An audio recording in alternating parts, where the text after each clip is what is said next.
Welcome to the fourth film in our Windows series. In it, we take a look at key details and specifications for window construction. Like other parts of a building, windows also have to transfer loads, specifically those generated by their own weight and by wind pressure. The most important factor here is the weight of the glazing. Window frame profiles vary according to their static load.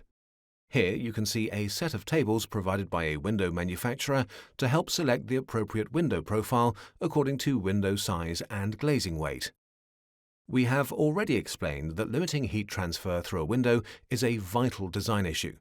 These diagrams show the heat transfer through a window fitted in a double-skin masonry wall.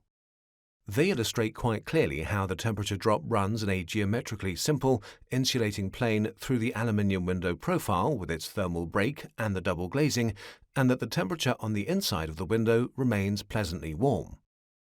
Windows can provide varying levels of soundproofing depending on the thickness of the glazing. The thicker the panes of glass in a double or triple glazing unit, the better they prevent the transfer of external noise into the building. In particularly tricky situations, such as the church hall in our Provost Church in Leipzig, it's possible to fit two windows in parallel to form a box-type or double window.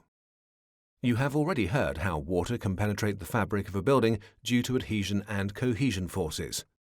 Because windows generally open inwards, the point where the casement butts up to the window frame constitutes a weak point and requires careful sealing.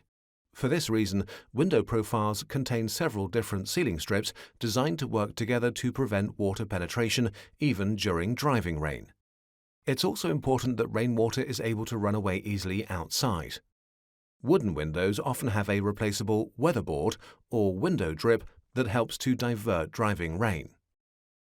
The various sealing strips in the window profile also provide wind protection. Wind can force the casement away from the window frame and so create gaps through which air can be exchanged. This is prevented by the pressure applied when the casement is closed and secured against the window frame. In the past, this same effect was achieved in regions subject to strong winds by installing outward opening windows. Thermal energy as well as light enters a building through its glazing. On warm and sunny days, this must be prevented to stop temperatures inside becoming too high. As heat that has entered through the building shell does not return in the other direction, it's also important to prevent the sun from hitting windows directly by the use of exterior sunscreens. These frequently take the form of awnings or arrangements of metal strips referred to as Venetian blinds. In addition to sunscreens, it may also be necessary to provide anti-glare shields and systems for blacking out certain rooms. Anti-glare measures are primarily required for those working at computer screens. While sunscreens are positioned on the outside of a building, anti-glare shields should be located inside where they are not affected by the elements. They may take the form of interior blinds or curtains, for example. Windows also constitute a weak point through which a building could be broken into. Window resistance can be improved either by strengthening the construction of the window itself or by protecting it with a burglar-resistant layer. This was once done by fitting window bars and shutters. Today, permanent sunscreens, as shown in the left-hand photograph here, can also perform this function. Summary: a window has to transfer the loads generated by its own weight and by wind pressure. Windows must be designed to minimize heat transfer through both frame and glazing.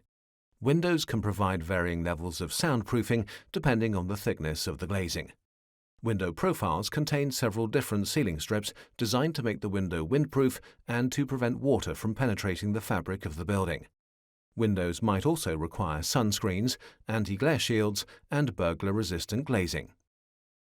Our Windows series continues with film number 5, in which we consider how windows are fitted in double-skin masonry walls.